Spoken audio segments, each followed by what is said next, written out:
I am deeply saddened to announce the passing on of General Francis Omondi Ogolla, the Chief of the Kenya Defence Forces. Kenya's Chief of Defence Forces, General Francis Ogolla, and 8 other senior soldiers died in a helicopter crash in Kenya's northwestern county of Elgeyo Marakwet on Thursday. 2 out of 11 occupants survived the crash and are receiving treatment. President William Ruto announced that an investigation in the fatal crash has begun. Kenya will observe a 3-day period of national mourning with flags in the country flown at half-mast. Ruto said the soldiers who left Nairobi on Thursday morning were on official duty when the crash happened. Francis Ogolla, a former Kenya Air Force commander, was appointed Kenya's Chief of Defence Forces on April 28, 2023 by President Ruto. Until then, Ogolla was Vice Chief of the Kenya Defence Forces. Ogolla joined the Kenya Defence Forces in April 1984. He trained as a fighter pilot and later as an instructor pilot at the Kenya Air Force.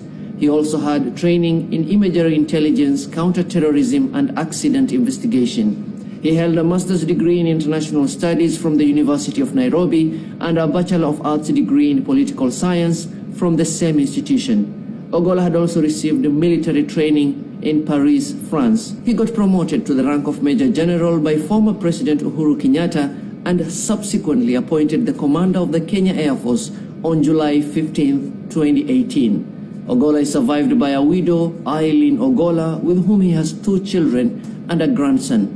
His hobbies were reading and playing golf. In May 2023, President Ruto said in an interview on national television that he appointed Ogolla the Chief of Defence Forces despite Ogolla allegedly attempting to overturn his election win. Ruto ran against veteran politician Raila Odinga in the August 9, 2022 presidential election and won by a slim margin. Odinga had been endorsed by Kenyatta, and when he lost the election, it was alleged that senior leaders, including Ogolla, had attempted to coerce the electoral board to call the election in favor of Odinga or force a rerun. In the East African nation, the Chief of Defence Forces is selected among the senior-most officers in the respective military units, the Army, the Navy, and the Air Force.